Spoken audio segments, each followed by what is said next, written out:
রোজ সকালের মতো আজও উপস্থিত হয়েছি উন্নত কৃষি প্রযুক্তির বার্তা নিয়ে। পশ্চিমবঙ্গে যে সমস্ত মশলা ফসলের চাষ হয় তার মধ্যে রসুন অন্যতম। এটি শীতকালীন ফসল। সঠিক প্রযুক্তি মেনে এর চাষ করলে ভালো ফলন এবং লাভ পাওয়া যায়। নদিয়া জেলার করিমপুর ২ নম্বর ব্লকের প্রগতিশীল চাষী দেবদুলাল সরকার বিভিন্ন ধরনের মশলা ফসলের চাষ করে থাকেন। অন্যান্য বছরের মতো এবছরও তিনি রসুনের চাষ করেছেন। এই কৃষক বন্ধু তার রসুন চাষের অভিজ্ঞতা জানালেন অন্নদাতাকে। আমি এখানে যে রসুনটা চাষ করেছি, এটা জমিটা প্রথমে পাট ছিল, পাট কাটার পরে জমিটা সুন্দরভাবে চাষ করে জমিটা তৈরি করা হয়েছে এবং তারপরে আমাদের যে এখানকার স্থানীয় যে গোলদানা বলে যে জাতটা আছে রসুনের জাত, সেই রসুনটাই আমি এখানে লাগিয়েছি এবং গোলদানা বীজটা আমরা কাগোয়া দিয়ে শোধন করেছি। এই জমিতে যে বীজটা লেগেছে তাতে বিঘাপ্রতি 1 কুইন্টাল করে আমাদের হিসাবে লাগে। যেহেতু বৈজ্ঞানিক পদ্ধতিতে আমরা অবলম্বন করে চাষ করেছি, এই জমিতে প্রথমে আমরা যে বীজটা লাগাই তার 20 থেকে 21 দিন পরে আমরা চাপান মতো একটা সার দিয়ে থাকি। সেই সময় 20-20-0-13 এবং তার সাথে কিছু ইউরিয়া দিয়ে আমরা দেই এবং পরবর্তী সময়ে নিড়ানো দেওয়া হয় এবং নিড়ানোর কয়েকদিন পর আবার পুনরায় সেচ হয়। এইভাবে চলতে থাকে এবং 6 থেকে 7টা সেচ লাগে। প্রতিটা সেচেই আমাদের নিড়াতে হয় জমিকে আগাছা নাশক করতে হয়। দেখা গেল যে প্রথম দিকে যে সেচগুলো দেওয়া হয় তার সাথে এক ধরনের তেল পাওয়া যায় বাজারে, সেগুলো দেওয়া হয় যাতে নাকি আগাছাটা কম বেরোয় এবং একবার ওই তেলটা ব্যবহার করলে 45 দিনের মধ্যে আগাছাটা কম থাকে, কিন্তু জমিতে নিড়াতে হয়। এবং পরবর্তী সময়ে প্রত্যেকটা সেচে কিছু কিছু সার লাগে এবং দেখা যাচ্ছে প্রতি বিঘা প্রতি হয়তো প্রতিটা সেচে 15 কিলো সুফলা এবং তার সাথে 10 কিলো করে ইউরিয়া ব্যবহার করা হয়। এই রসুনে দেখা গেল কি প্রথম দিকে একটু লালচে হয়ে যায় সেচ। হ্যাঁ, আমরা যে রসুনটা বীজটা যখন জমিতে লাগাই তার 20 থেকে 21 দিন পর আমরা যে পুনরায় যে সেচটা দিই তখন আমরা জিঙ্ক ব্যবহার করে থাকি এবং তার পরবর্তীতে যেমন M45টা ব্যবহার করা হয়, টোপোকোনার জলটা ব্যবহার করা হয় এবং তার সাথে সাথে দেখা গেল যে রসুনটা যাতে ভালো হয় সেজন্য বোরন পরিমাণ বিঘা প্রতি 2 কিলো করে দেওয়া হয়। আর টোপোকোনার জল ওইটা লিটারে 1 ml করে দেওয়া হয় এবং সেক্ষেত্রে দেখা যাচ্ছে 1 বিঘা জমিতে যদি 60 লিটার জল লাগে 60 ml ব্যবহৃত হবে। এই রসুনের আরেকটা মারাত্মক রোগ হয়েছে, রসুনটা কোকড়া হয়ে যায় এবং কোকড়াটা হয় কিছু কিছু সাদা মাছি, সাদা মাকড় এবং হলুদ এক ধরনের সূক্ষ্ম পোকা। তার জন্য আমাদের কীটনাশক ব্যবহার করতে হয়। এই ফসলটা 5 থেকে 5.5 মাসের ফসল। এতে বিঘাতে এই খরচের পরিমাণটা খুবই কম। যদি লেবার চার্জ এবং বীজের দাম বেশি হয় তাহলে বিঘাপ্রতি 20 থেকে 22 হাজার টাকা খরচা আছে এবং যদি বীজের দামটা একটু কম হয় তাহলে সেক্ষেত্রে 17-18 হাজার টাকা খরচা আছে এবং ভালো ফলন হলে বিঘাপ্রতি 50 মণ করে হয়। এই বাজার দরটা কোনো সময় 4,000 হয়, কোনো সময় দেখা যাচ্ছে 2,000-1,500 হয়। বর্তমানে খুবই কম। এটা হচ্ছে কুইন্টালে এবং 1 বিঘা জমিতে যদি 20 কুইন্টাল হয় তাহলে 4,000 টাকা করে বিক্রি হলে বেশ ভালোই হয়, কিন্তু যদি 1,000 টাকা করে বিক্রি হয় তা কখনো সেটা লসের দিকে রান করে। ক্যাপসিকাম হলো এমন একটি সবজি বাজারে যার চাহিদা এবং দাম বেশ ভালোই থাকে। মালদা জেলার ইংরেজবাজার ব্লকের রায়গ্রামের প্রগতিশীল কৃষক দেবাশিস মণ্ডল জাতীয় উদ্যান পালন মিশনের আর্থিক সহযোগিতায় 1000 বর্গ মিটারের পলি হাউসে ইন্দ্রজাতের ক্যাপসিকামের চাষ করেছেন। এখন তিনি উৎপাদিত ক্যাপসিকাম বাজারজাত করছেন। প্রগতিশীল কৃষক বন্ধু তার ক্যাপসিকাম চাষে অভিজ্ঞতার কথা ভাগ করে নিলেন অন্নদাতার দর্শকদের সঙ্গে। জাতীয় উদ্যান পালন মিশনের অধীনে হর্টিকালচার বিভাগের সহায়তায় 2018 সালে মূলত সবজি চাষের লক্ষ্যে ইন্দ্র ভ্যারাইটির ক্যাপসিকাম দিয়ে এই পলিহাউসটি আমি গড়ে তুলি। এই পলিহাউসটির 1000 স্কোয়ার মিটারের এই পলিহাউস প্রকল্পটি 10,60,000-এর একটি প্রকল্প।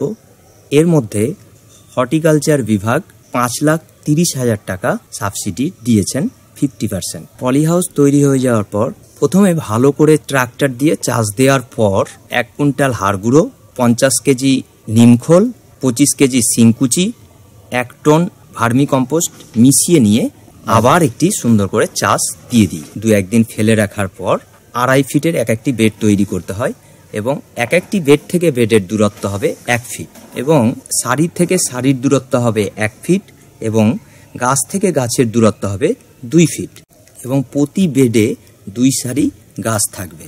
2টো পাইপ দিয়ে ড্রিপ ইরিগেশন সিস্টেমকে সেট করে নিতে হয় প্রতি বেডে। এরপরে প্লাস্টিকের মোড়ক দিয়ে বেডটিকে মালচিং করা হয়।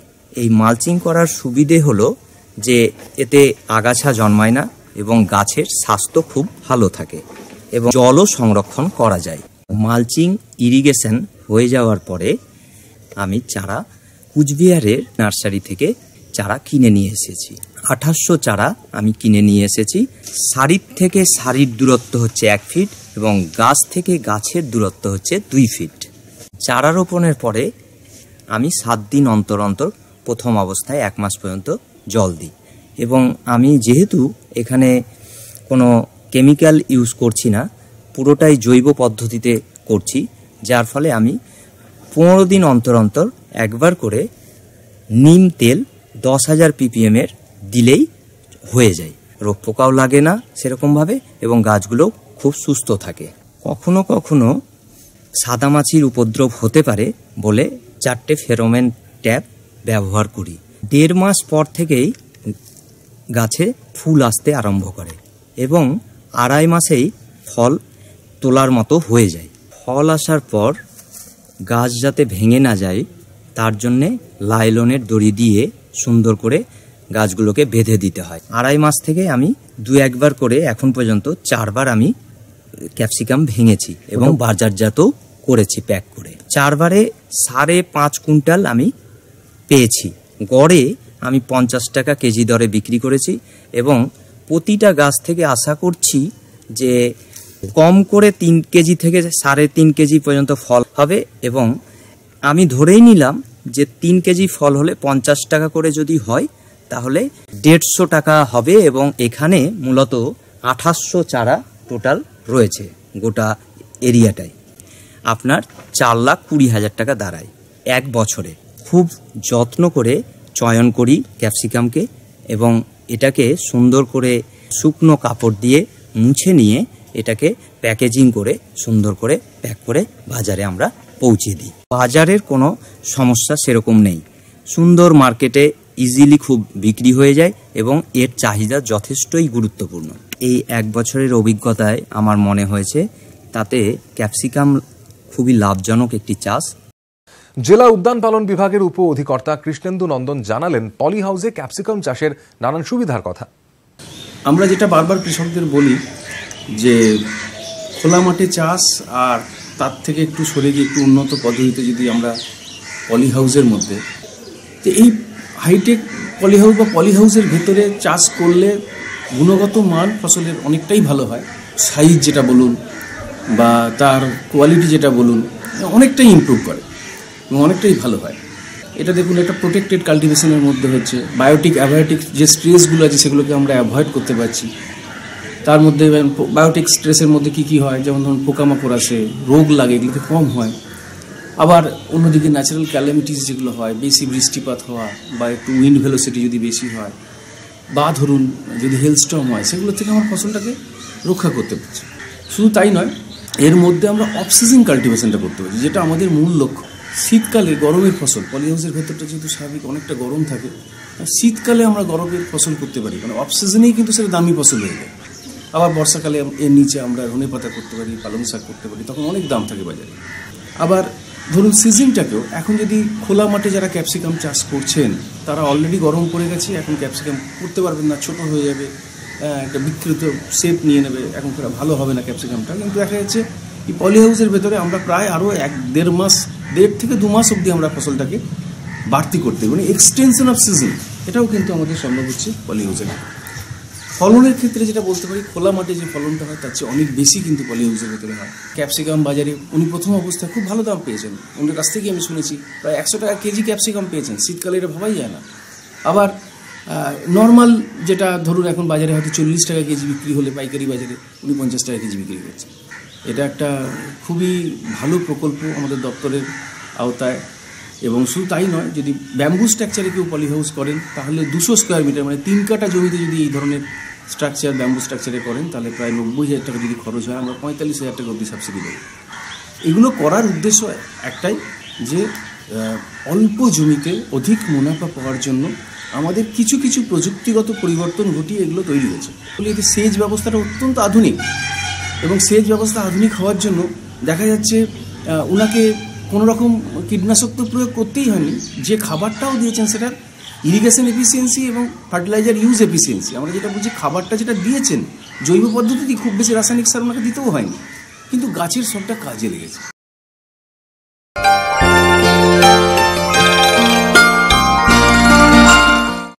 এবার দেখুন জন ডিয়ার অন্নদাতা হেল্পলাইন। চিঠিপত্র, টেলিফোন এবং ইমেলের মাধ্যমে দর্শকরা আমাদের কাছে যে প্রশ্ন করে থাকেন তার উত্তর দিয়েই সাজানো হলো জন ডিয়ার অন্নদাতা হেল্পলাইন।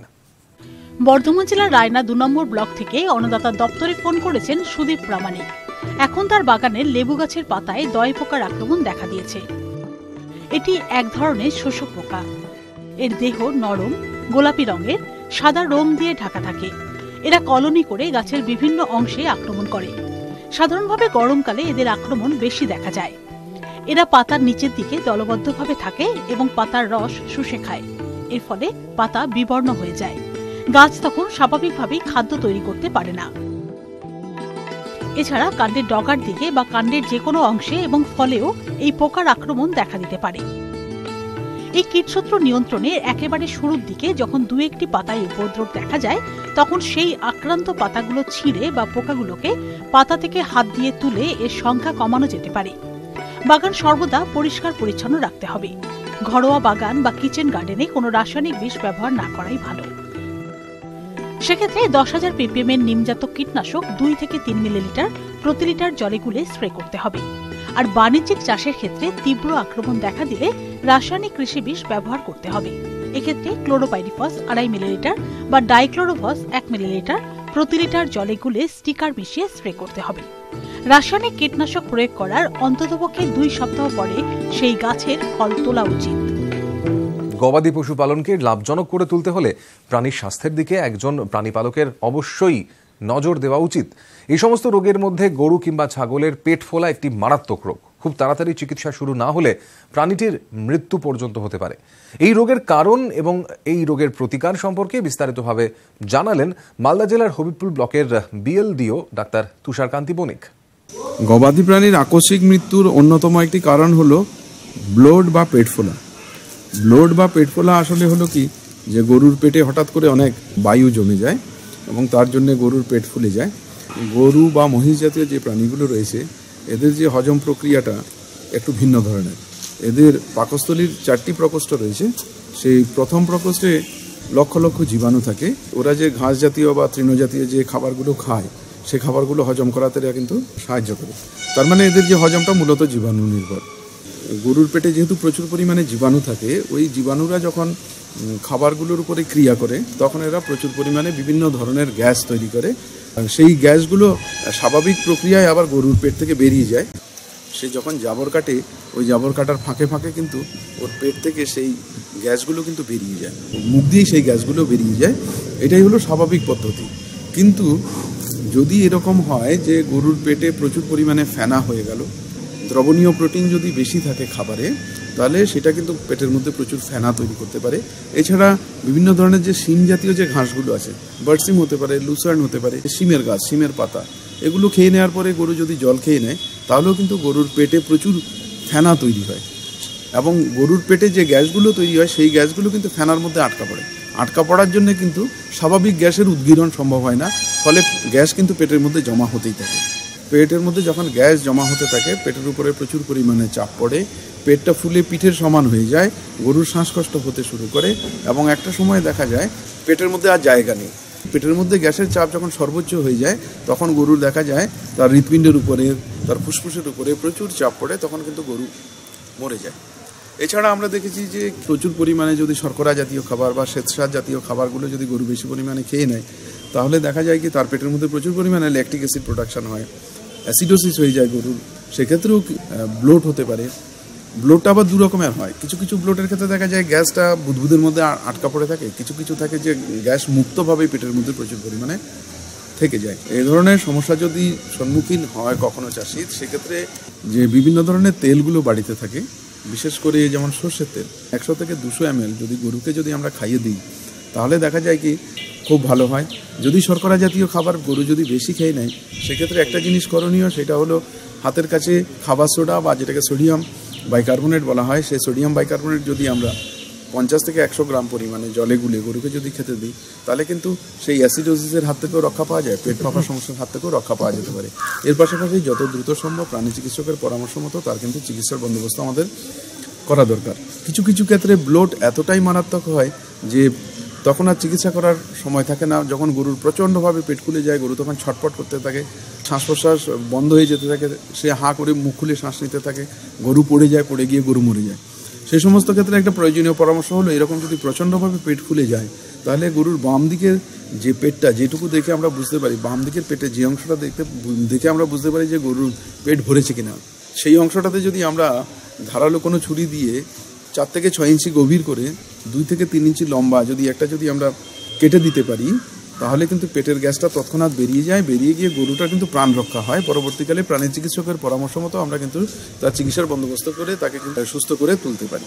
এছাড়া আরেকটা জিনিস যেটা যে সতর্কতামূলক ব্যবস্থা হিসেবে আমরা যেটা করতে পারি, যে গরুকে শিম জাতীয় ঘাস যদি আমরা খেতে দিই, শুধুমাত্র শিম জাতীয় ঘাস তাকে খেতে না দিয়ে শিম জাতীয় ঘাসের সাথে যে তন্ডুল জাতীয় যে সমস্ত ঘাসগুলো হয় সেগুলোর মিশ্রণ যদি খাওয়ানো যায়, তাহলে কিন্তু এই ব্লোট বা পেট ফোলা রোগের হাত থেকে গরুকে কিন্তু রক্ষা করা যায়।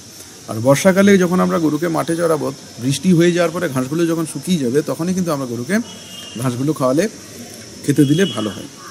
যে বর্ষাকালে বা চাষবাসের সময়ে প্রচুর পরিমাণে ইউরিয়া জমিতে ব্যবহার হয়, চাষির বাড়িতেও ইউরিয়া থাকে, সেই ইউরিয়া খেলেও কিন্তু এরকম গরুর প্রচণ্ডভাবে পেট ফুলে যায়, গরু মরে যায়।